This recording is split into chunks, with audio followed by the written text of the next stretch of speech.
Hello everyone, welcome back to my channel. तो आज हम पढ़ने जा रहे हैं प्रोटीन्स, जो कि चैप्टर 1 का लेक्चर नंबर 3 है। तो what are proteins? Proteins are the polymer of amino acids. ठीक है, ये ग्रीक वर्ड है जिसका मतलब है first rank. This amino acids are link together by peptide linkage. ये बात बहुत ही ज़रूरी है क्योंकि कार्बोहाइड्रेट्स में कौन सा लिंकेज पाया जाता है? ग्लाइकोसाइडिक। और प्रोटीन्स के अंदर पेप्टाइड लिंकेज, तो ये BCQ आ सकता है। They constitute the major part of dry weight. After water, it is the most abundant substance in the cell, about 18%. Cell 70% था, हमने चार्ट में देखा था, और प्रोटीन 18% होते हैं। मतलब पानी के बाद सबसे ज़्यादा पाए जाने वाले प्रोटीन्स होते हैं हमारे सेल्स में। They are complex organic compound, contain carbon hydrogen oxygen. Carbon hydrogen oxygen carbohydrates में भी थे, लेकिन in addition to this nitrogen और सल्फर भी प्रेजेंट होते हैं यहाँ, जिसकी वजह से लार्ज अमाउंट ऑफ नाइट्रोजन की वजह से इन्हें हम नाइट्रोजीनस कंपाउंड्स कहते हैं प्रोटीन्स को। ठीक है, इसका रीज़न याद रखना कि नाइट्रोजीनस कंपाउंड हम प्रोटीन्स को क्यों कह रहे हैं, क्योंकि they contain large amount of nitrogen. अगर हम एग्जांपल्स देखें प्रोटीन्स की, तो ये वर्चुअली ऑल एक्टिविटीज़ को हमारे कंट्रोल कर रहे हैं। हेयर्स में होते हैं, नेल्स में होते हैं, फेदर्स में होते हैं। इसके अलावा मसल मास बनाते हैं ये लोग। इसके अलावा हीमोग्लोबिन है, वो प्रोटीन है जो कि हमारे पूरी बॉडी में ऑक्सीजन को सप्लाई कर रहा है। मेन सोर्स ऑफ प्रोटीन्स, अगर हम मेन सोर्स देखें प्रोटीन का, तो मीट आ जाता है, फिश, मिल्क, पल्सेस। ठीक है, जो कि हम सुनते हैं कि ये अगर हम खाएंगे तो प्रोटीन्स हमें इससे मिल जाएगा। हमने देखा कि प्रोटीन्स क्या है? अमाइनो एसिड्स के पॉलीमर्स हैं। तो हम अमाइनो एसिड्स के बारे में देखते हैं। There are 20 basic amino acids. हमारी बॉडी में 20 बेसिक अमाइनो एसिड्स हैं। ठीक है, इसके अलावा 20 बेसिक अमाइनो एसिड्स वायरसेस में भी पाए जाते हैं, और वायरसेस से लेकर ह्यूमन बींग्स तक यही 20 बेसिक अमाइनो एसिड्स हैं। ठीक है, it is the unique sequence of amino acids, जिसकी वजह से यूनिक प्रॉपर्टीज मिलती है। ठीक है, अब 20 अमाइनो एसिड्स हैं और टोटल हमारी बॉडी में 10,000 के करीब प्रोटीन्स हैं। तो क्या होता है कि अमाइनो एसिड्स का यूनिक सीक्वेंस होता है जो कि यूनिक प्रॉपर्टी दे रहा है हर प्रोटीन को। अब अमाइनो एसिड्स के हम स्ट्रक्चर पर आ जाते हैं कि वहाँ पर एक अमाइनो ग्रुप होता है। ठीक है, ये है हमारा अमाइनो ग्रुप, और एक कार्बो ऑक्सिलिक ग्रुप होता है। और ये दोनों ग्रुप एक सेम कार्बन से अटैच होते हैं, जिसे हम अल्फा कार्बन या एसिमेट्रिक कार्बन कहते हैं। ठीक है, अब दूसरा देखें बात हम, जो कि गोल तल्ब है, वो एक अमाइनो ग्रुप है, एक कार्बोक्सिलिक ग्रुप है, जो कि एक कार्बन से अटैच है, जिसे हम अल्फा कार्बन या एसिमेट्रिक कार्बन कह रहे हैं। जबकि जो एक इधर आर लिखा हुआ है, उनकी आर क्या है? रेडिकल ग्रुप है। अब हम इसके बारे में पढ़ते हैं। All amino acid have same formula except R group which is radical group, और वेरिएबल होता है इन ऑल 20 अमाइनो एसिड्स। मतलब ये जो आर ग्रुप है रेडिकल, ये 20 के 20 अमाइनो एसिड्स के अंदर सब में डिफरेंट होगा, और इसकी वजह से ये अमाइनो एसिड वेरिएबल होते हैं। अब इसमें आपकी बुक में 3 एग्जांपल्स दी हुई जो कि आपको याद करनी है। इसमें एमडीकेट में आपके आ सकती है। जबकि ग्लाइसिन है, सिंपल खाली हाइड्रोजन होता है, रेडिकल ग्रुप। जबकि सीरीन में CH2OH होता है, और जबकि एलानिन के अंदर मिथाइल होता है हमारा रेडिकल ग्रुप। जो कि तीनों आपको याद करना है। ये तो बहुत आसान है। ग्लाइसिन का खाली हाइड्रोजन है, एलानिन का मिथाइल ग्रुप है, और जबकि सीरीन का CH2OH है। अब इसके बाद देखते हैं कि पेप्टाइड लिंकेज बनता कैसे। अब यहाँ पर ग्लाइसिन दिया गया है। अब ग्लाइसिन का अगर हम स्ट्रक्चर देखें, तो ये हमारा कार्बोक्सिलिक ग्रुप हो गया, और ये हमारा अमाइनो ग्रुप हो गया NH2, एसिमेट्रिक कार्बन के साथ अटैच है। और ग्लाइसिन का हम जैसे पीछे पढ़कर आ चुके हैं कि रेडिकल ग्रुप क्या होता है? हाइड्रोजन। ठीक है, इसके अलावा ये एलेनिन हो गया, जिसका रेडिकल ग्रुप था मिथाइल। अब हमेशा पेप्टाइड लिंकेज कैसे बनता है? अमाइनो ग्रुप देखें, ये एलेनिन का है, तो ग्लाइसिन का कार्बो ऑक्सिलिक ग्रुप होगा। ठीक है, इनके दरमियान में हमेशा बॉन्ड बनेगा, और यहाँ से हाइड्रोजन और हाइड्रोक्सिल ग्रुप निकल जाएंगे तो वाटर बन जाएगा। ठीक है, तो कार्बो ऑक्सिलिक ग्रुप के कार्बन और अमाइनो ग्रुप के नाइट्रोजन के बीच में बॉन्ड बनता है, जिसे हम पेप्टाइड लिंकेज कहते हैं। ये आप इस पिक्चर में देख सकते हैं। ठीक है, और ये हमारा क्या बन गया? एक डाईपेप्टाइड बन गया है। इसी तरह से अगर एक और इसके अंदर आकर अटैच होगा, तो यहाँ पे अगर कार्बोक्सिलिक ग्रुप है, तो दूसरे जो अमाइनो एसिड है उसका क्या? अमाइनो ग्रुप आकर इसमें अटैच होगा, तो कार्बन और नाइट्रोजन के बीच में दोबारा बॉन्डिंग हो जाएगी। और इस तरफ देखें तो हम इधर अमाइनो ग्रुप है। ठीक है, और अगर एक और अमाइनो एसिड यहाँ पे आके अटैच होगा, तो यहाँ अमाइनो ग्रुप है तो वहाँ उसका क्या होना चाहिए, कार्बो ऑक्सिलिक ग्रुप होना चाहिए। तो इसी तरह से हमारा पेप्टाइड लिंकेज बनता चला जाएगा। The peptide bond is formed between carboxylic group of one amino acid and amino group of another amino acid and a molecule of water is released, जो कि हम पीछे पढ़ कर आए हैं। The resultant molecule is dipeptide बन चुका है हमारा। In this way both reactive parts are again available। अब दोनों जो reactive part है दोनों available हैं साइड्स में, एक तरफ कार्बोक्सिलिक ग्रुप पे और दूसरी तरफ अमाइनो ग्रुप पे, फॉर फर्दर पेप्टाइड लिंकेजेस, ताकि और पेप्टाइड चेन बनती जाए, जिससे अगर 3 अमाइनो एसिड होंगे तो ट्राई, 4 हैं तो टेट्रा, 5 है तो पेंटा, ठीक है, जिससे फिर एक पूरी पॉलीपेप्टाइड चेन बनती चली जाएगी। अब पॉलीपेप्टाइड चेन बन तो गई है, अब उसे हम तोड़ भी सकते हैं by the process of hydrolysis, ठीक है। अगर हम उस चेन को तोड़ दें इनटू स्मॉल चेन जिसमें 10 से ज़्यादा अमाइनो एसिड्स हों तो उसे हम पेप्टोन कहते हैं। तो ये बात याद रखनी है कि पेप्टोन किसे कहते हैं, small chain that contain more than 10 amino acids, उसे हम पेप्टोन कहेंगे। और इसी तरह पेप्टोन को अगर फर्दर हाइड्रोलाइज अगर हम कर देते हैं फ्यू अमाइनो एसिड्स में तो उसे हम पेप्टाइड चेन कहते हैं। अब पेप्टाइड चेन क्या कहेंगे, जिसमें 10 से कम होंगे अमाइनो एसिड तो उसे हम पेप्टाइड चेन कहेंगे। जिसे हम फर्दर हाइड्रोलाइज कर देंगे तो हमें क्या, अमाइनो एसिड्स मिल जाएंगे, जो कि बिल्डिंग ब्लॉक है प्रोटीन्स के। अब हम देखते हैं significance of sequence in proteins.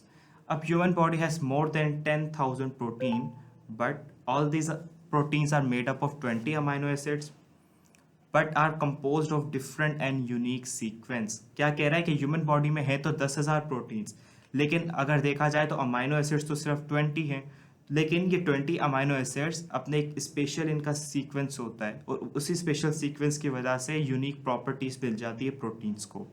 अब ये सीक्वेंस डिटरमाइन कौन करता है, मतलब ये सीक्वेंस हमें बताता कौन है कि ये अमाइनो एसिड यहाँ होगा और कोई दूसरा अमाइनो एसिड्स किस जगह पर होगा, तो वो डिटरमाइन होता है by a gene in DNA, जो कि हम आगे पढ़ेंगे न्यूक्लिक एसिड्स में। अब the arrangement of amino acids are highly specific for proper functioning. अब इसमें कह रहा है कि अमाइनो एसिड्स की जो अरेंजमेंट ना वो हाईली स्पेसिफिक होती है प्रॉपर फंक्शनिंग ऑफ प्रोटीन के लिए, ठीक है। अगर वही सीक्वेंस अगर हमारे पास नहीं है, उस पर कुछ गड़बड़ आ जाती है तो प्रोटीन अपना नॉर्मल फंक्शन परफॉर्म नहीं कर पाएगा। If the sequence of amino acid will change the protein will fail to carry out its function. अब आगे हम नेक्स्ट स्लाइड में हम एग्जाम्पल, फॉर एग्जाम्पल हीमोग्लोबिन क्या है, 4 चेन पर बना हुआ होता है, 2 अल्फा चेन होती है और 2 बीटा चेन होती है। अब दोनों अल्फा चेन होती है, हर अल्फा चेन के पास 141 अमाइनो एसिड होते हैं और हर बीटा चेन के पास 146 अमाइनो एसिड होते हैं, ठीक है, जो टोटल अमाइनो एसिड 574 बन जाते हैं।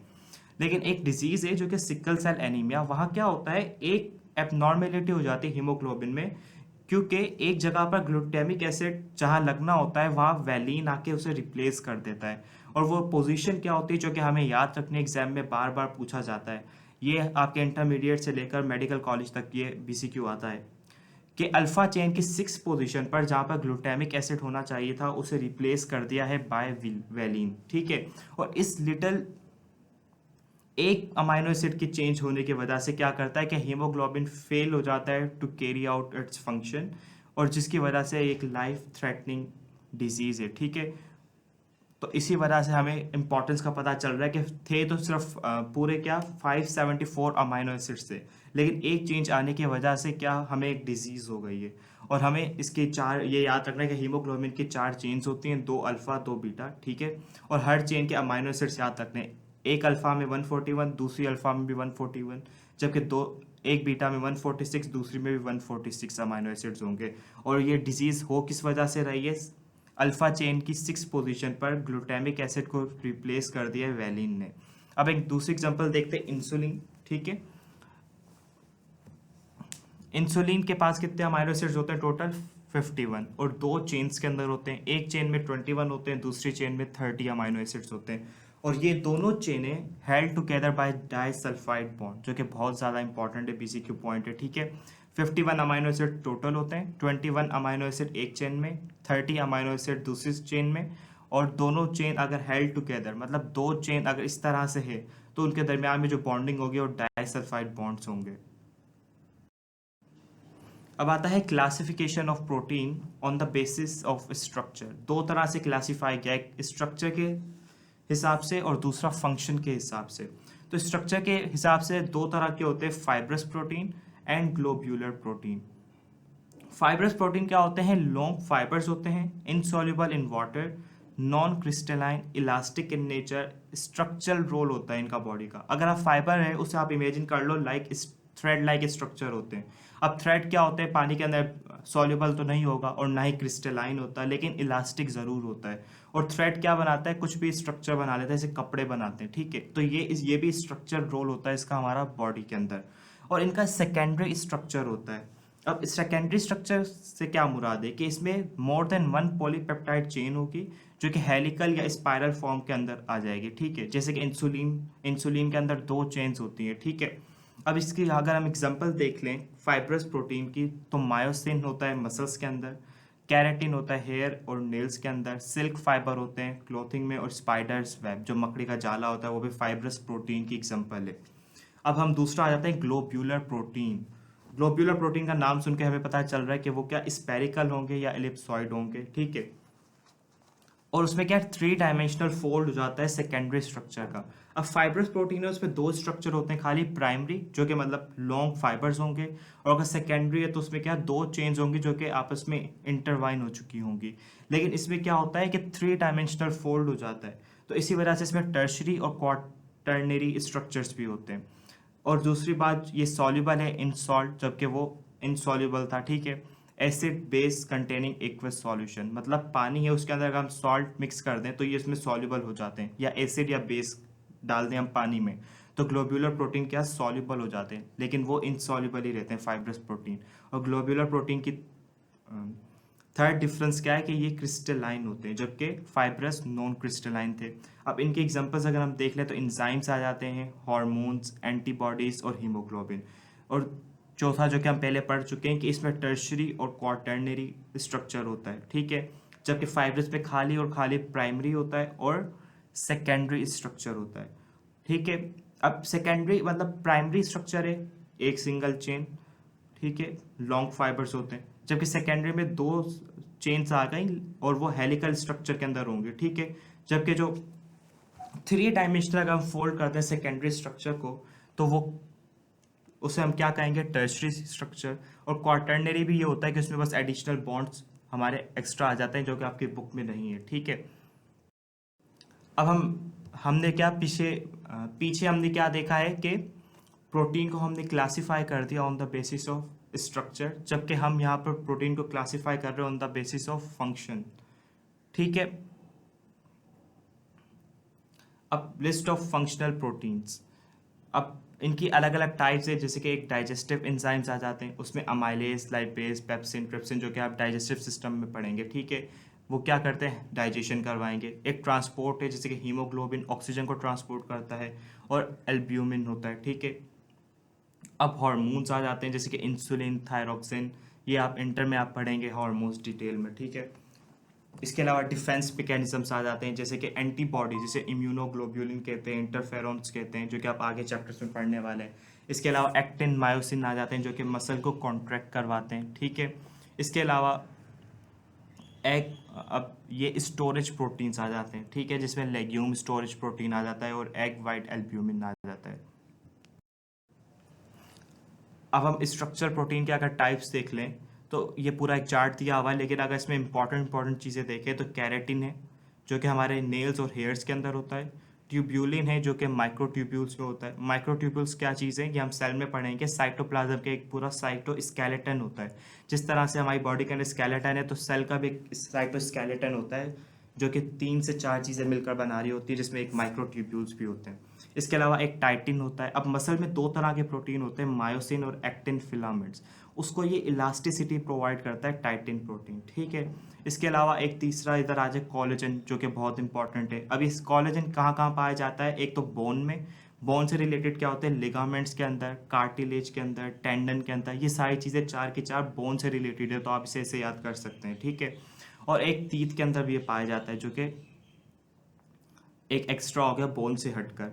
बोन है, टेंडन, लिगामेंट, कार्टिलेज, ठीक है, और जो एक तीत के अंदर पाया जा रहा है। और इसके अलावा एक इलास्टिन है जो कि रेजिलियंस प्रोवाइड करता है टू टिश्यूज एंड ऑर्गन्स, ठीक है।